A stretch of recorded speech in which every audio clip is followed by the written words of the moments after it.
Hello, all. Good morning. Good morning, ma'am. Karan, How are Manoj, you? Rahul, Ravi. Yeah, right. Good morning, sir. Good morning. Yeah, let us wait for other participants. Okay, we'll wait for another 5 minutes and we will start. Okay. Yeah.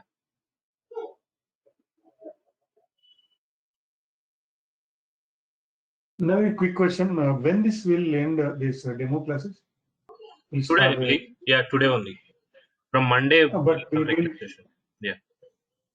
they didn't send any class information or this They'll send meeting you are same initiation. email, right? You will get with the regular session Okay. link. Okay. Okay. Yeah. Yeah. Thank you, ma'am. If you have any problem in login, also you can let me know. You must have my number, right? You can call me so that I can help you. You can text me on I WhatsApp. missed your one number. I have one number, but I missed one digit actually. Can you help me that? I will ping here. Yeah, yeah, sure. Yeah, after this session, I'll share my, uh, I mean, the examples and yes, examples and the email ID number Okay. also. There you can reach out to me. But definitely for everyone, they'll share. Okay, Okay. no Okay. confusion. Thank you. Yeah.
Yeah, let us start.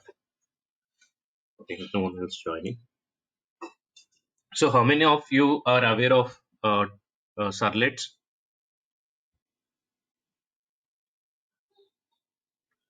Do you know servlets implementation?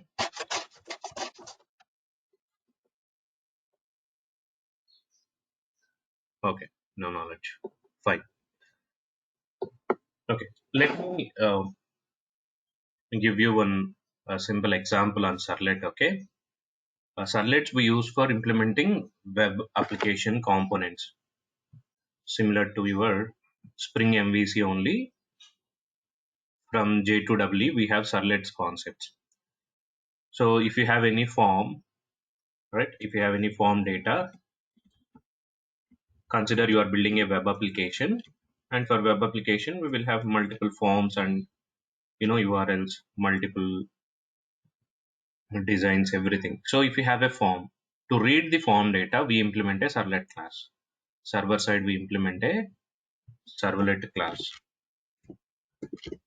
Server side we implement a servlet class. This servlet class we need to deploy into Tomcat. Servlet classes we will run on Tomcat server, will run on Tomcat. So when we deploy our application, right, the Tomcat container will read your servlet class and it will instantiate it. It will create object for your servlet. Servlet class objects will be created by Tomcat. What Tomcat will do? First step, it will read web.xml file. There is a web.xml configuration file we will create in servlets. It will read web.xml file, and as a second step, Tomcat container will create object for servlet. It will create object for your servlet class, because without this object, whoever submit the data from the form, right, this form data you cannot able to read. If you want to read the form data, your servlet object will be initialized first. It should be initialized first. Okay, so servlet object creation will be done by Tomcat. Once creating your servlet object, what it will do, it will wait. It will wait for the user request. Whoever submit the form, that user data only it will read. Whoever submit the form, only that particular user data it will read. And apart from that, what it will do, after creation of object, it will call init method of servlet, init method of your servlet, init method of servlet. What is that init method? Init method is one of its life cycle method. We call it as a life cycle method. Life cycle method. One of servlet's life cycle method is init method. So once after object creation, it will call init method. Why this init method is for, if there are any initializations, if you required, if there are any initializations at the time of servlet object creation, if you need any initializations, it will call init method, and all that initializations you can do. When you do object creation of it, if you want to do any initializations after object creation using init method, you can do anything. Okay, and then it will wait for the user request. Whoever submits the data, it will read and it will process it using doGet method or doPost method. There is doGet and doPost HTTP methods. So the data will be read through get method or through post method. So using doGet or doPost, it will read data and it will do further operations. If you want to save it into database or whatever it is, right? Your servlet methods. If it is get method, doGet will execute. For post, doPost will execute. And there will be one init method. This is a lifecycle method. Once after object creation, once after your servlet object creation, your Tomcat will call this init method. Okay, so inside this init method you can do any initialization operations which are required for doGet and doPost. For my doGet and doPost, I need a connection. Can I do that connection initializations? Yes, you can do connection initializations here. And I need to do logging. Can I do log initializations? Yes, you can do log initializations here. I want to initialize some transactions. Yes, initialize transactions here. Initialize your transactions. And I want to initialize something mail configurations. You can put that configurations here. All that initializations, if you want to do only one time, that one time stuff we will put here. Only one time it will execute after your object creation. Okay. all the initializations like connection initializations, log initializations, transactions, or whatever it is, email notifications or SMS notifications, the third party initializations. If you want to do, you can do everything here. Init method will execute only once in servlet life, which means whenever you start your container, when we click on start, Tomcat will read web.xml file of your application and it will create object of your servlet. Then it will call lifecycle init method. Then it will wait for the user request. Whoever submits the data will be executed from doGet or doPost. User request flow will execute through this doGet doPost. And when you stop your container, or when you shut down this, when you shut down Tomcat container, it will call one more method. We call it as, it will call destroy method. It will call destroy. Again, it's a lifecycle method, one of servlet lifecycle method. A destroy method will be called one of servlet method. So destroy method also we used to have in servlet. So in this destroy method, what we do is, we do all the cleanup operations. We have done initializations like connection initializations, log initializations, transaction initializations above, right? All that initializations, cleanup operations you need to handle here. Otherwise, your resources will be opened, unless the other servers are restarted.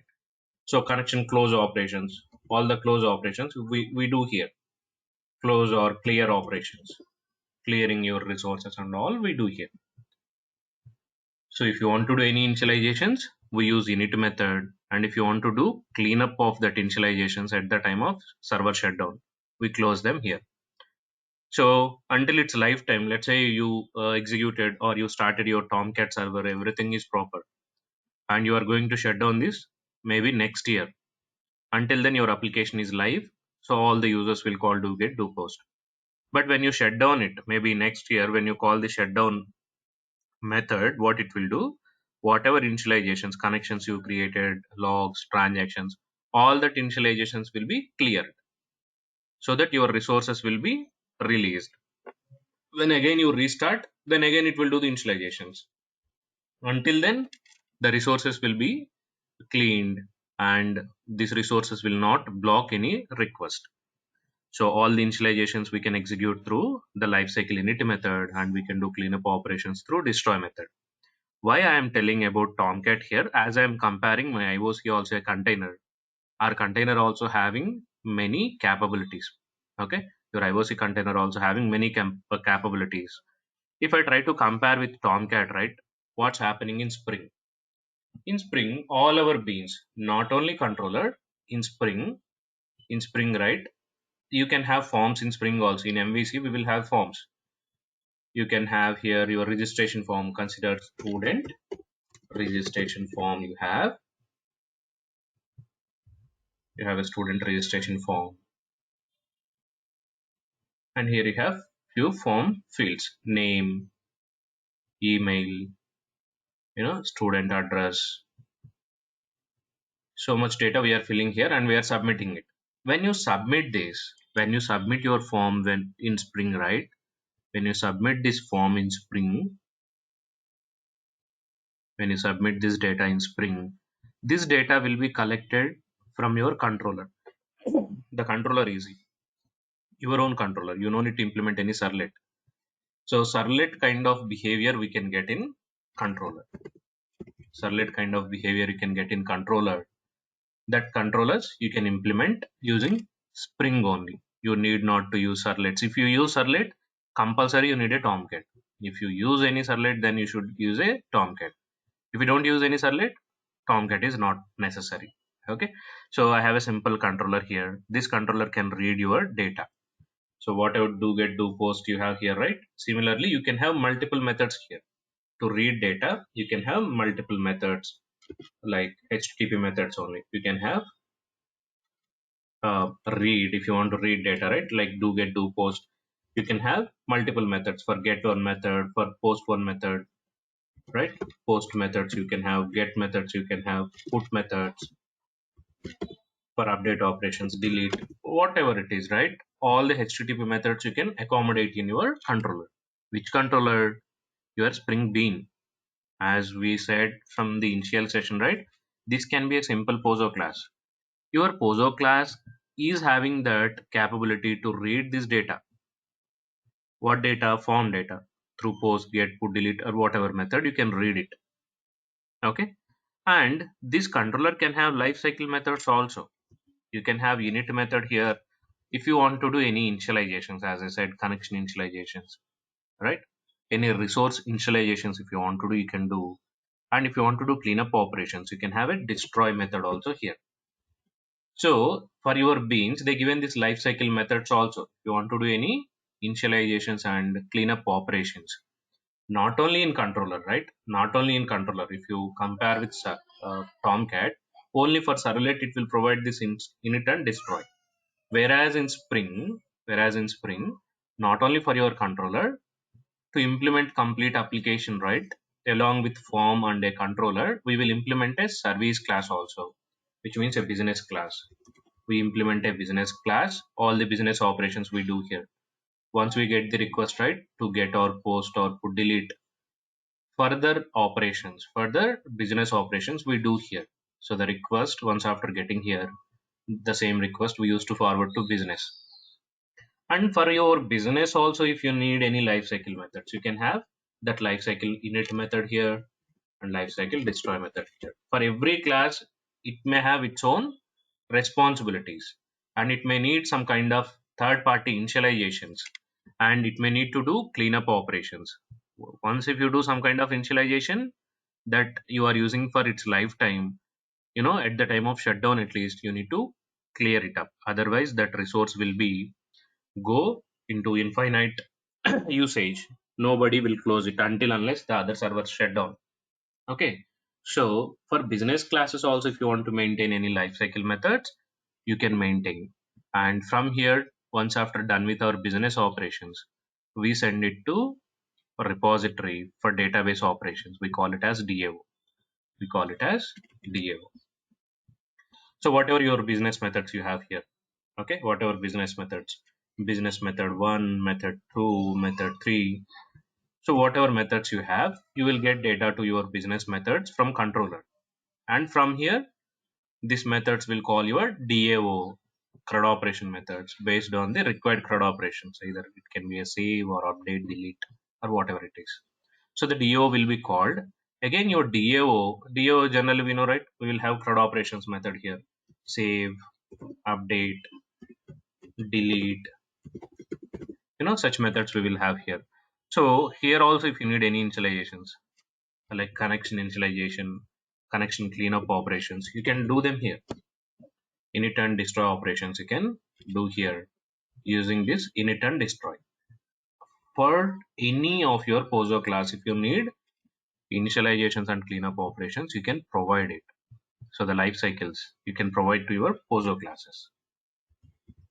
Your business POSO or controller or DAO or any utility class, whatever it is, you can provide this lifecycle methods to your bean classes. So who is providing this lifecycles access? So as I said here, by reading web.xml file fast, Tomcat will do initializations. Your Tomcat server, your Tomcat container will read web.xml and it will do servlet initializations. So here also, like Tomcat, we have IOC. We have our IOC container. We have our IOC container. Okay, we have our IOC container. That is a Java class application context. We have IOC container, something like your Tomcat. I'm comparing with Tomcat. Okay, application context. It's my IOC container. So this is my server. So this class, what it will do as a step one, it will read Spring XML file. It will read Spring XML file. Okay, so it will read your Spring XML file first. So in XML file, what we will have all this POSO's configuration. The Spring XML file usually what we will configure. So in Spring XML file, we configure all our controllers here. If you consider this is your Spring XML, we configure all our controllers here, all the controllers beans we configure here, business classes beans we configure here, right? All our DOs we configure here. So your IOC will read this XML first. Your IOC will read Spring XML first. Then next it will create objects. Then next it will create objects. Create objects. Create objects of all your posers. Whatever posers you have in your Spring XML file, for all of that posers, it will create objects. All your posers, controller classes or DAOs or business, whatever you configure in Spring XML file, everything is a poser. All that posers objects it will create. All your objects it will create. And in addition to that, as a third step, what it will do, in addition to that, after creation of object, it will do dependency injections. It will do dependency injections wherever it required. So wherever the dependency injection is required, it will do all the dependency injections. It will do all the dependency injections into dependent classes. It will do dependency injection into all your dependent classes.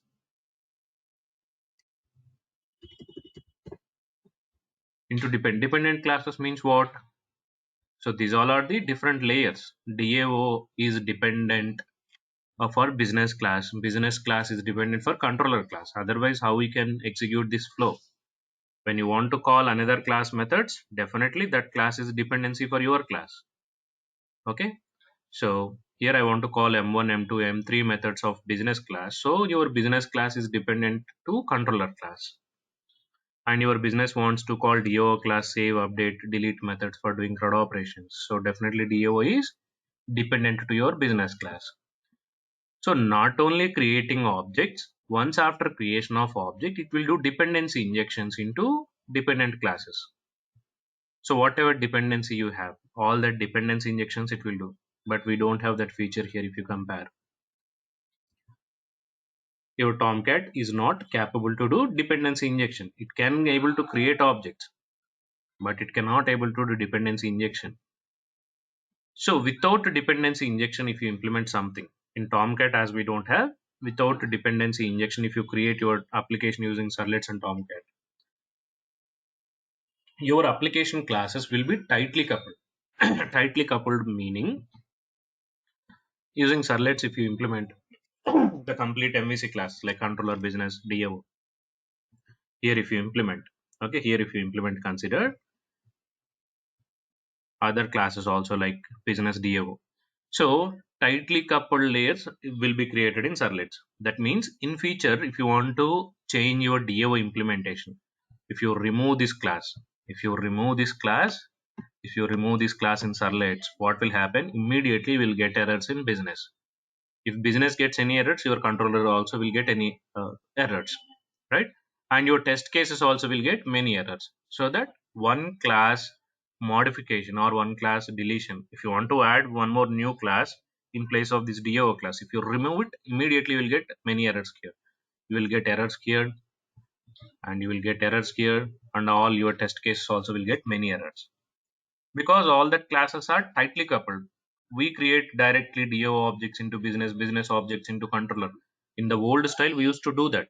Servlet will create your business class object, and business class will create DO class objects. Why they should create? Because they don't have dependency injection support. They don't have dependency injection support.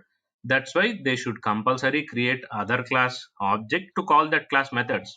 But we don't have that. But we don't have that dependency here. You need not to create objects of other classes here, as your IOC container is capable to do dependency injection. So if container is having this dependency injection, then your application layers will become loosely coupled. So controller never directly depend on business, business never directly depend on DAO. So if you do implementation in such a way, in future when modifications required, let's say client brought a new requirement, I want to change my database from SQL to NoSQL. So please discontinue the existing DAO and add new DAO. So what you can do without big modifications, right? Without big modifications, you can implement a new DAO. Since you add new DAO, that new DAO will be injected here into your business classes. In a simple example, if you want to tell me what is tightly coupled, if you build a car, if you build a car with multiple tires, like car usually will have 4 tires. If you build that tires directly by welding it without having nuts and bolts, if you weld it, what's happen? If some tire gets damaged, you need to do what? You need to throw complete car aside and you need to buy a new car. As because everything is fixed, permanently fixed. It doesn't have any nuts and bolts to remove that particular car tire to add a new tire. But if a car comes with nuts and bolts, if I get one tire punctured or one rim damaged, what I can do? I can simply remove that tire or rim and I can add my stepney. New tire I can able to add because tires are not tightly coupled with car. They are loosely coupled. We can able to remove the nuts and bolts and we can discontinue the old tire and we can add new tires, right? If they permanently fixed rims and tires, if you get once tires got damaged, you need to throw complete car aside. Similar way here, when something one layer if you want to change, you should able to change in a easy methodology. Okay, so because of dependency injection, you can easily remove one layer between if you want to remove it and add new layer. So you can easily remove that layer so that it will not affect another layers directly. It will not affect another layers because of dependency injection. Using dependency injection, we can achieve that. And apart from this, right, dependency injection, as we can observe here, this is one great feature that added. As we don't have this feature before, they added this great feature. Because of this, our application is capable of you know loosely coupled layers. Our application layers will become loosely coupled. They don't directly depend on each other. And the fourth thing is it can able to call lifecycle methods. It can manage lifecycle methods of your application. So lifecycle methods like init and destroy you can have in your bean classes also. It can able to manage lifecycle methods.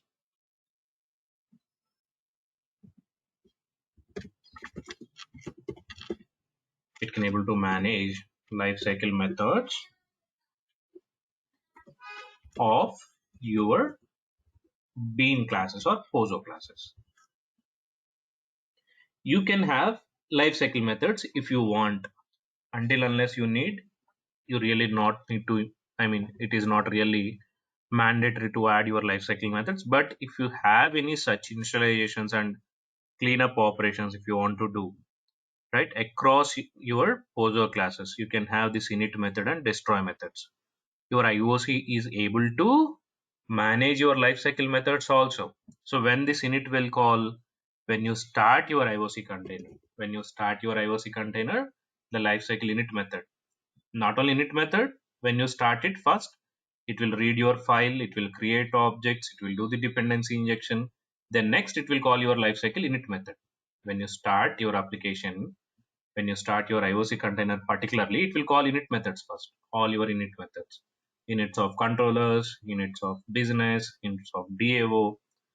When you call shutdown, when you call shutdown, when you call shutdown on your IOC, it will call all the destroy methods.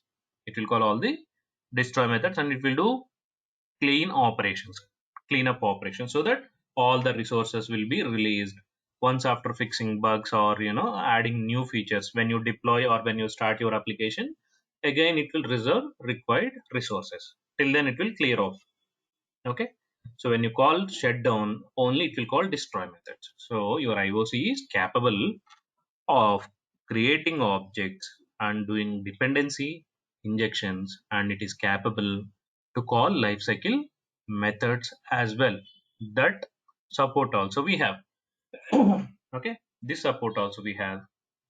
Not only this, many other features we have. Okay, so these are the great features that we have from IOC container. Okay, these are the great features that we have from our IOC container.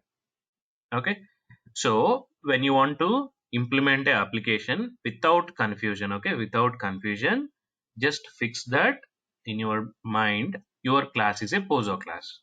So whatever implementation it is, right? Your controller classes are posos, your businesses are posos, and your DAOs also posos. Okay. We write a simple plain Java class for any layer implementation. For any layer implementation, okay, simple posos. Just you need to create posos and you need to configure into Spring XML file, and finally you need to load this XML into your IOC container. You need to configure your posos here and you need to load it into IOC. Your IOC will do, once after reading, it will do create object operations, and it will do dependency injections, and it will manage life cycles. Okay, so we know how to create object. We will go one by one. Okay, how to create object, how to do dependency injection, how to manage life cycles. Okay, so for this one I'll use Spring Core framework, Spring Core or Spring IOC, Spring Core framework I'll use.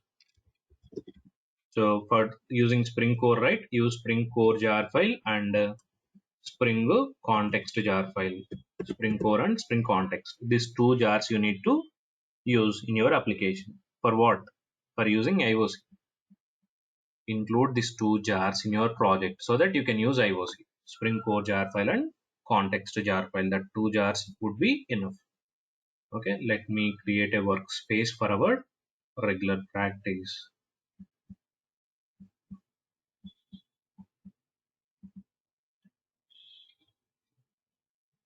1722.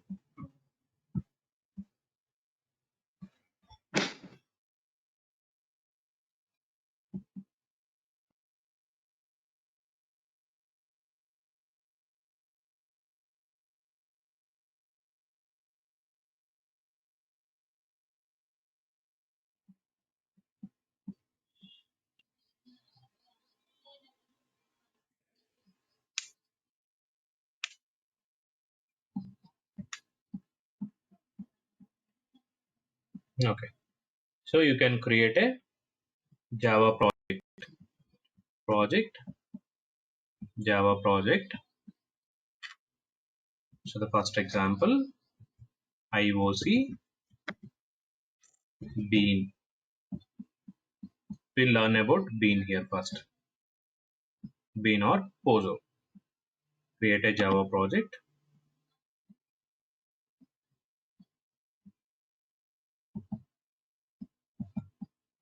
JRE is unbound. Okay, let me use alternate JRE from my installation. Let me use JDK 9.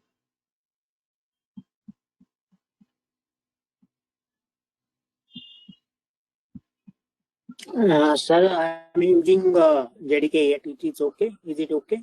Oh, sorry. I am using JDK 8. Yeah, it should be fine. Is it okay for? Yeah. So basically, this Spring core version came around in the 2005, 6, that time itself, the first initial version. Just a minute. Just a minute.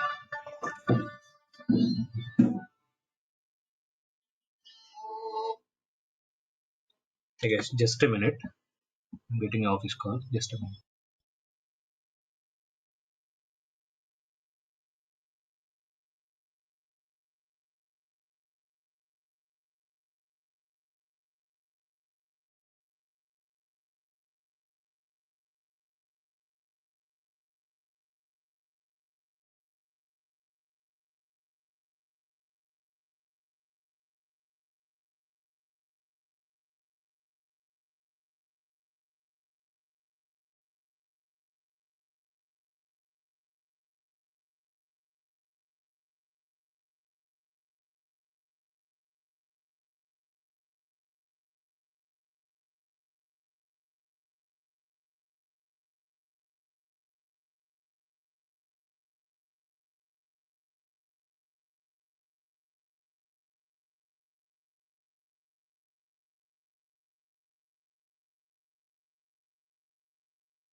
Yeah, I'm back. So yeah, create a Java project. Okay, create a Java project.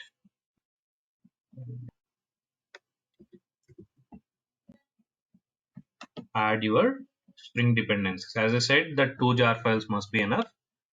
And as a framework, they have again dependencies. Okay, so Spring Core and advanced, these 2 jar files should be enough.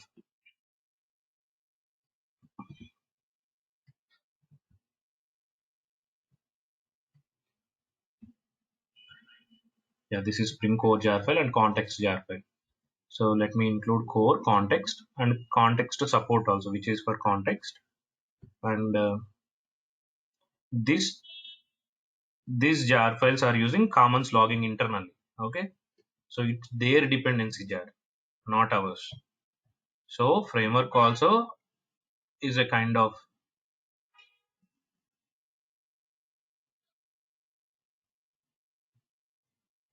save it. So what is your doubt? That I'm new to this. I know how to create. So it's a simple. I said create a Java project. Go to file.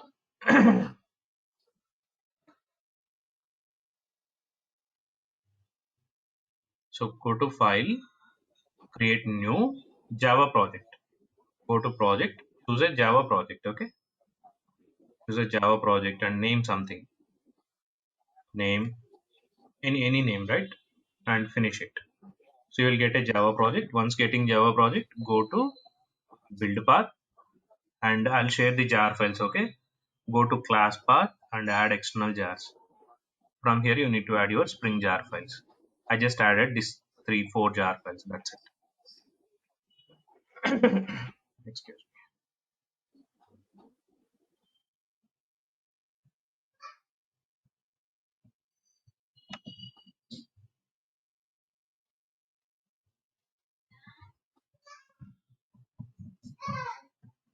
Okay.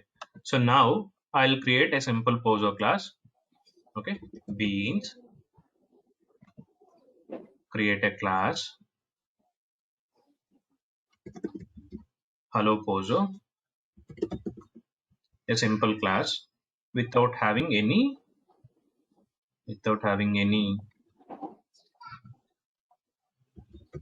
other dependencies. I created a simple plain class.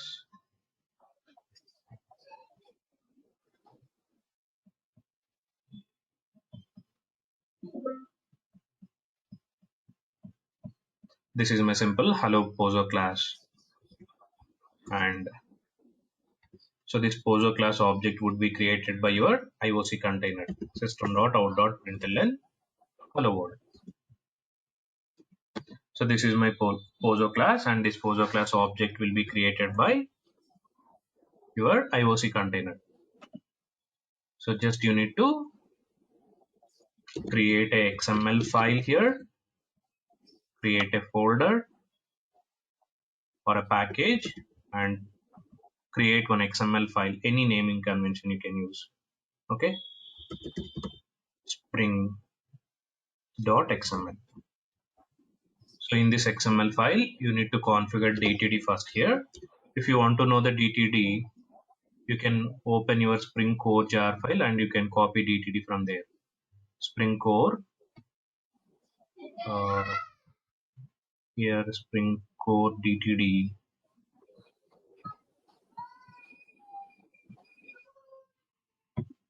One of the jar file contains the DTD also.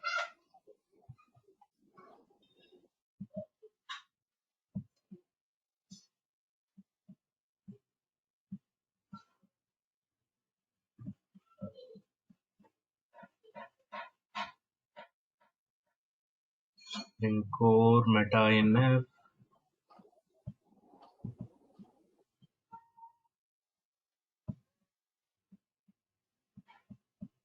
Go to Spring Context.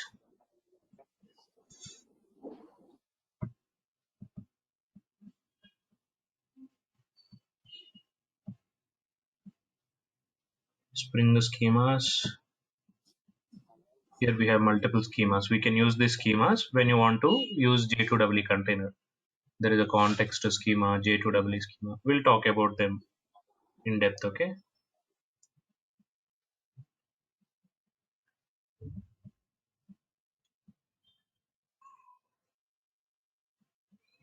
This one doesn't have.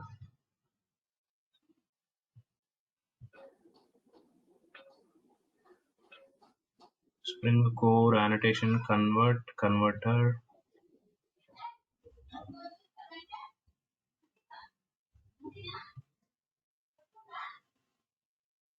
Package info.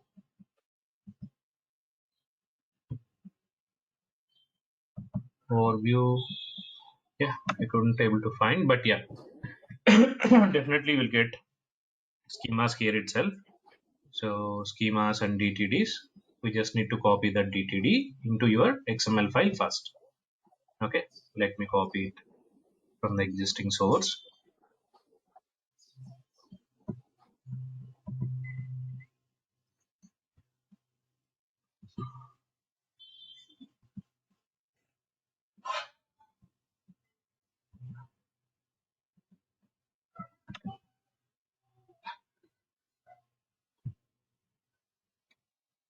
Okay, just copy this DTD. DTD stands for doc type definition. This is for XML validation. In XML, we use some tags here, right? Spring will not allow our custom tags. You have to use only Spring tags. Who will validate the tags using DTD only? That will be validated. So bean tags and auto suggestions also you can see here. All these tags declarations are there in this DTD. Okay.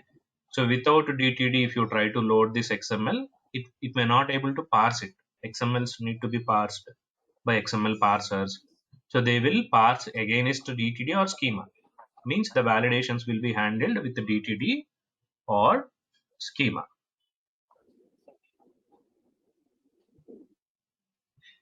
Yeah. Now you can configure your hello world bean here. Bean ID. You can put any ID here. But same ID you should not repeat once again. Same ID you should not repeat once again. Beans dot hello world. So this is my bean class and this is my bean ID. Just you need to load this Spring XML into your IOC container. Okay. So create one application package, load XML into IOC container.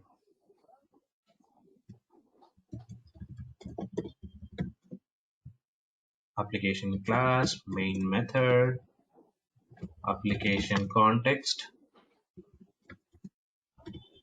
reference equal to new class path XML application context. Pass your XML class path. My XML is there in resources folder. This is my resources package, and in that package, my XML file name is spring.xml.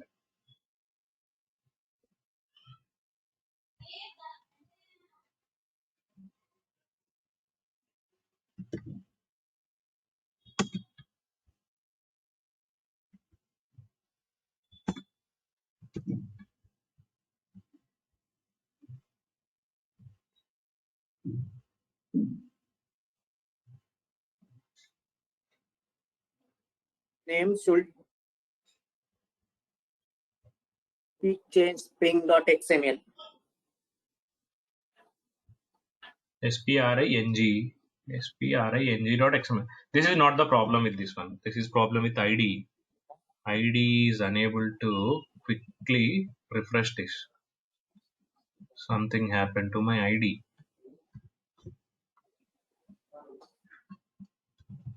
Or else no problem at all.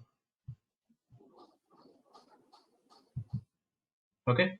So we configured our XML and we are loading it through class path XML application context. It should not be error.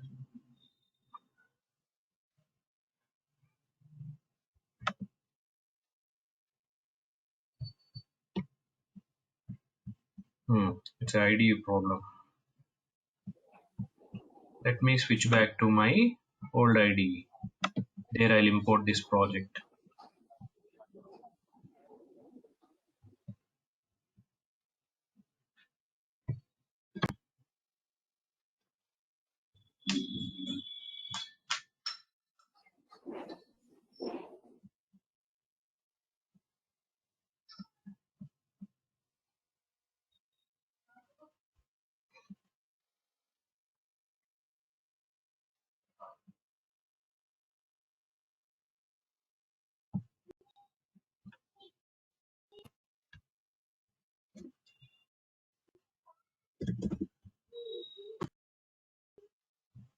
Java project, same name, one, IOC, bean,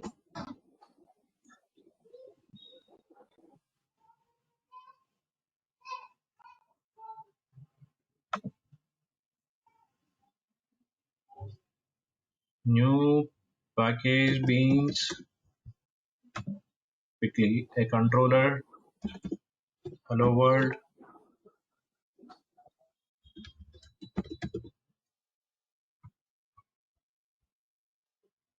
a bean class with constructor and system.out.println, just to see how this object is creating,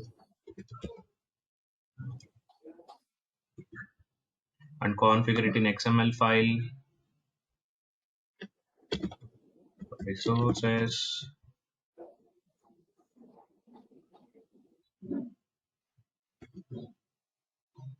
your XML file name can be anything, okay. If you want to make it spring.xml or any other name, you can use, and you just need to configure your hello world bean here. Bean id h class name beans dot hello world, and finally load it.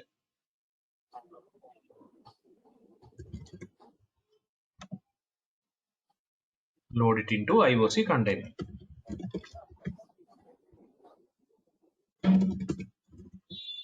Application context. Okay. So first you need to add jar files, right? Otherwise that classes, inbuilt classes are not available to you. So add your classes, application context, ap equal to new class path XML application context, XML application context. Load your XML here so that your IOC could able to read your Spring XML, and it can able to initialize. It can able to initialize your Spring Bean class. Run it. So the first two tasks are, one, it should read, and second, it should able to create object. Your IOC container should read. So this read is happening. Okay. Your IOC container is able to read, right? So it is reading your XML from your class path. Then it is creating object. Hello world. It is reading and it is creating object. So it is able to create your objects for all your poses. Then as a next thing, it will do dependency injection. If your poser have any dependencies, it will do dependency injection. Okay, hello world with some name I want to print. Private string name. This name is my dependency. Name is my dependency. Name is dependency here. You can inject this dependency. For that you need a setter method. This name I want, so this name is dependency, I can inject it. From where you can inject it? This name you can inject from XML file. So my dependency is this name.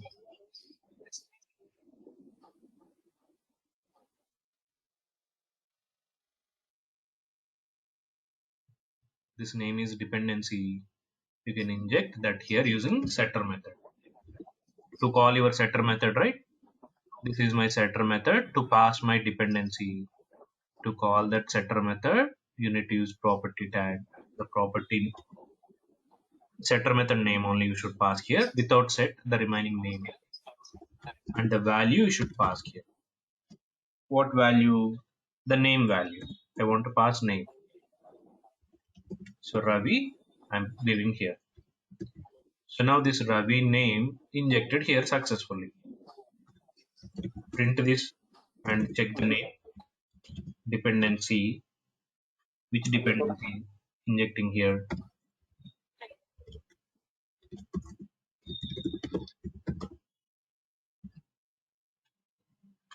Dependency injecting, and print that name also here in hello world. Okay, in constructor we can't. Yeah, we are injecting it through setter method. Dependency injecting. See whether it is injecting or not.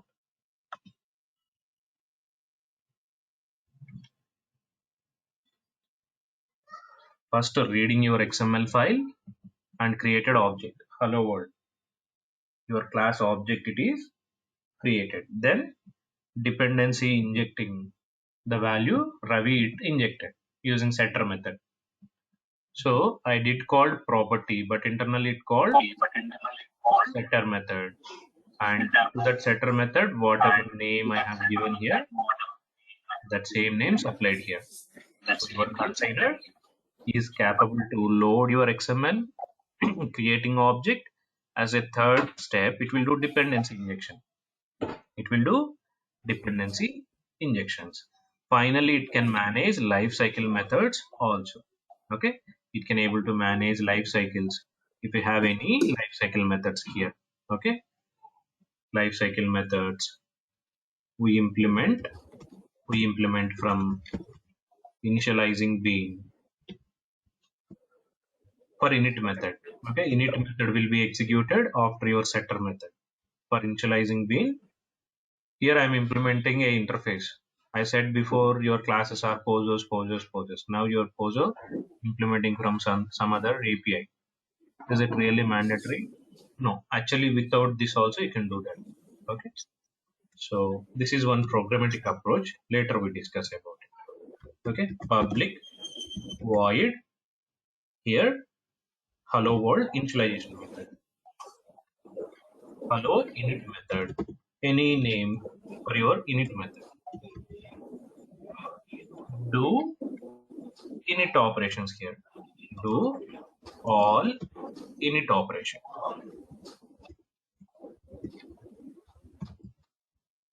And you can have cleanup operations. For cleanup operations, hello destroy. You can have hello init for initializations. Hello destroy for cleanup operations. Do all clear operations or cleanup operations. So this one you can treat it as init and this one can be destroy. And you need to configure them here as a init method and destroy method. So your init method name hello init and your destroy method name is hello destroy. You need to just configure these methods here. Okay, you need to configure these methods here and now try to start your server.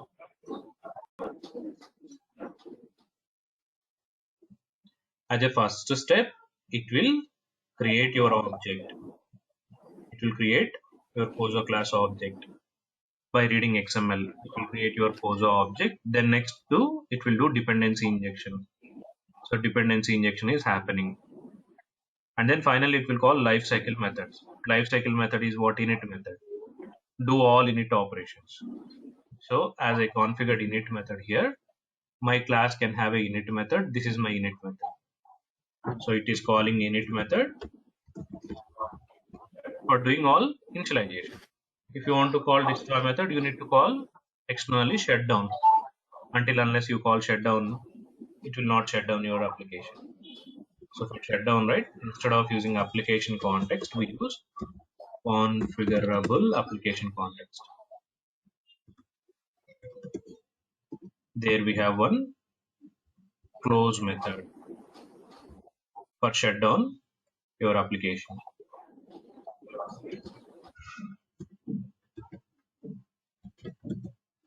So when you call close, that means it will treat it as shutdown. So your object created, dependency injection happened, init method executed. When a call close, which means shutdown, it is internally calling all clear operations, cleanup operations. So your IOC container is capable to read all your poses. It can create objects and it can do the dependency injection and it can manage life cycles also. So these are the main four steps that IOC will do. Apart from it, it have many other features. Okay, we have many other important features that we go one by one, but on very high level, right? Your IOC is a container. It is capable to do all this, which are earlier containers like Tomcat or WebLogic, how they used to do servlets or EJBs initializations, right? Here, as you doesn't require any EJBs or servlets, plain Java classes you can write. All your plain classes can be managed by your IOC container. This is how you can implement a complete application using simple poses. And using your IOC, you can start it. Okay, so from Monday, we'll go very deep into these topics. Okay, so as you understand what is IOC, we'll go one by one all the features very in detail. When it comes to dependency injection, what all types we have, in how many ways we can do this. Okay, and life cycles, how many approaches we have, and there are other implementations also. Okay, that we go. Sir, could you please send us jar file and doc content? Yeah. Today I'll send. Yesterday I didn't share it. Yeah. So as you all shared your mail IDs, right? I'll share it today. Okay. I'll Is send there class tomorrow?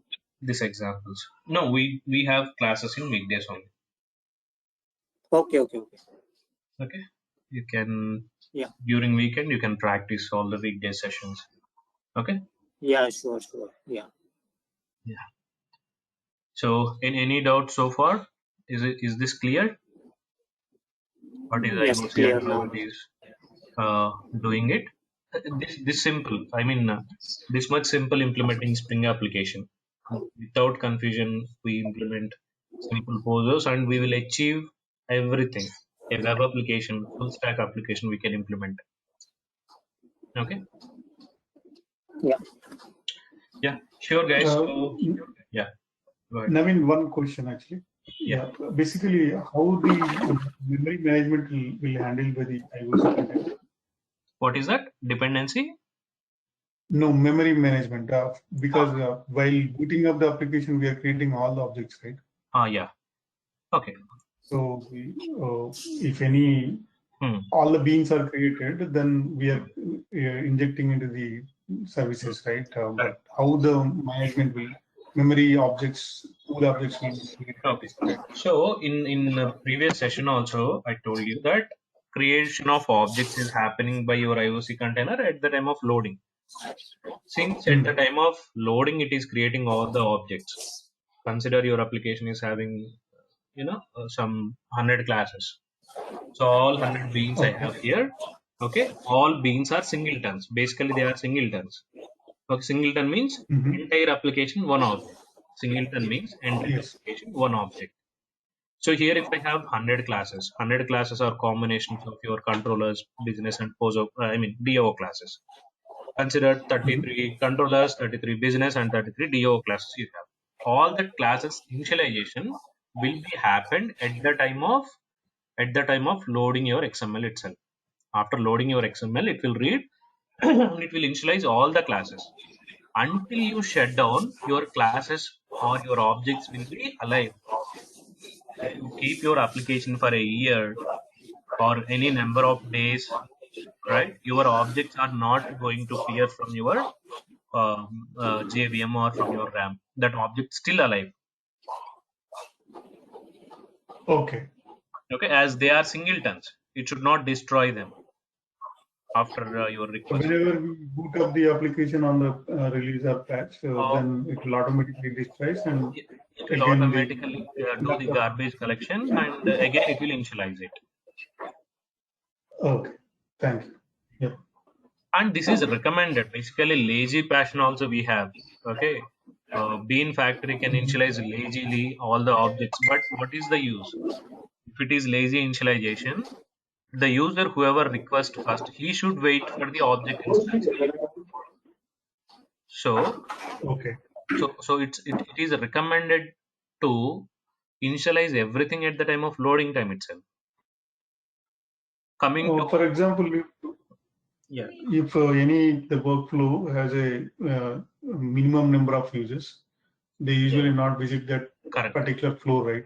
correct. So So, this context will come in our microservices, especially when we are using microservices infrastructure like AWS or Azure. Consider you have your 100 classes, and if you create all these 100 classes objects, your AWS server or whatever instance, that should be always on. If you don't use this for 100 days also, your objects need to be maintained in AWS, so they'll charge. I mean, if yes. your server is on, so in such scenarios, we will not create objects at the time of startup application. Okay. In place of using here in this flow, in place of using these controllers, right, we have simple way of implementation of controllers. Instead of that, we can go with AWS Lambda or Azure functions. If you implement this Okay. controller as a function, what will happen? Until unless first user request, or until unless user request, it will not create any object. You are a user, like Surendra came here for my application and he is registering it. So when Surendra hits my application, it will create all the 100 objects, and it will serve his purpose. It will serve his purpose. Then it will shut down everything. Okay. On auto Consider scale. throughout the 100 days, you have hardly getting 50 students. Only whenever that student request, for that request only, it will create all the objects. Again, it will shut down. That's how functions will work. Only for that Okay. request, only for that request, cloud will charge, Got you. Yeah. and it will clear all the memory for other users. That's how cloud will manage the memory, and it will utilize for other operations for other users. Okay. In cloud case, especially while you are using functions, Azure functions or Lambda functions, that is the case. Otherwise, right, if it is monolithic application and you are running in a WebLogic or WebSphere somewhere, you are running as a bulk application for lifetime, you want to maintain these objects, then we will not use Azure functions or Lambda functions. We directly use simple controllers from the uh, Spring side, and all these objects will be initialized at the time of application startup itself, and they will be in live until you shut down your application. Yeah. Thank you. No. Yeah, Now I got the clarity. Thank you. sure. uh, so that's all I have.